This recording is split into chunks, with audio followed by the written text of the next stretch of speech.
Peace. This is King Noble Black Supremacy. And with this particular video, I want to dismantle the conspiracy to destroy Dr. Umar Johnson.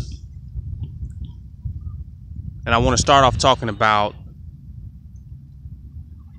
the resurgence of Garveyism, the fear of the resurgence of Garveyism. We know that they ultimately attempted to take down Marcus Garvey for fraud. That's why he was deported from the country. The FBI taught us that there's certain tactics they use in order to destroy black leaders. They want to defame them, discredit them, criminalize them, and if all else fail, assassinate them. Well, they've tried to defame Dr. Umar Johnson with the whole stripper controversy. They tried to go at the school to say it was a fraud. And now they're trying to discredit him by taking away the credentials or making people question or doubt his credentials or his credibility ultimately. So we can see these tactics being utilized all over again. They fear the resurgence of Garveyism.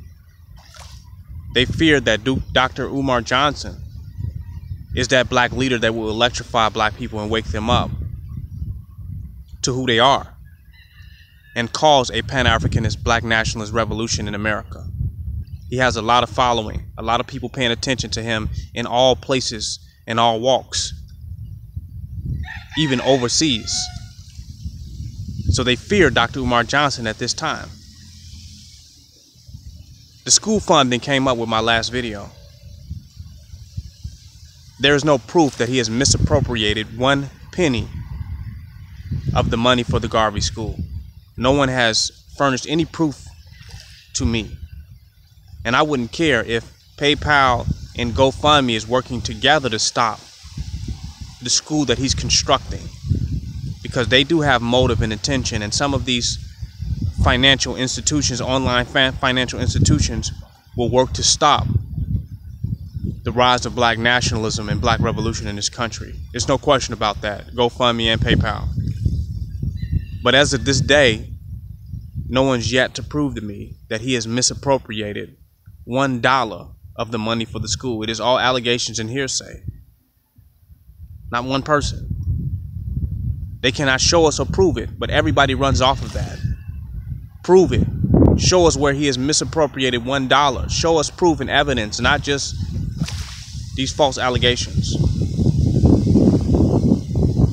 Now, my defense of Dr. Umar Johnson, which many people have misunderstood, is not simply because he's a black leader. Not just because of that. That's a part of it. Not simply because he's black. It's a part of it. But I'm touched by Dr. Umar Johnson's work because I too was once identified as being ADHD and in special ed and in behavior disability classes throughout school.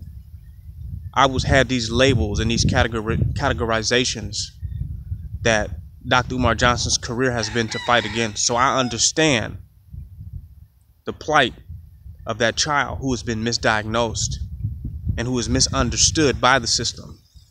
I understand that 100%.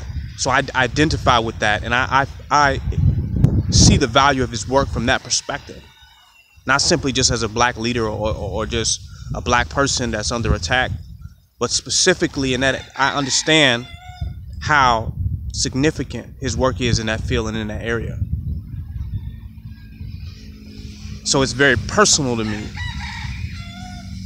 in identifying or empathizing with those of who he's reached and helped. Back in the 80s and 90s, we needed a Dr. Umar Johnson when this shit first got made up, when this attack on young black boys began. We needed a Dr. Umar Johnson. And we should be happy that we actually have one today that's actually doing the work, going to these institutions, challenging, speaking truth to power, and offering alternative views in these different types of situations. So you got to look at it from that perspective. Don't just look at it as he's just being defended out of just purely off the fence. His position and work is very significant, more than you might ever be willing to really consider, given your situation in your plot in life. Last but not least, we should be aware of these types of attacks that's coming at our black leaders and teachers. That's what being conscious is actually being about, being aware of it, so that we can be proactive when these types of things occur. One last thing I want to touch on before I end this video.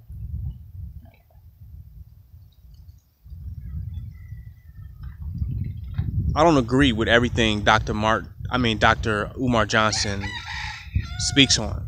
I don't agree on his attack on interracial relationships, nor do I agree with him creating a divide between the homosexual, same gender loving community and the black nationalist community. I don't think that divide. I don't agree with that division, that we should divide ourselves up while we at war and under attack.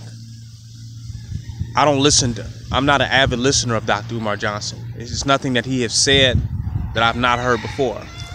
But I don't think that just because I'm not an avid listener of him, that his information is not relevant and doesn't need to reach audiences where it can be relevant. I have listened to some of his parent-teachers conferences and some of his videos. It's the parent-teachers conferences that I found most touching and most riveting.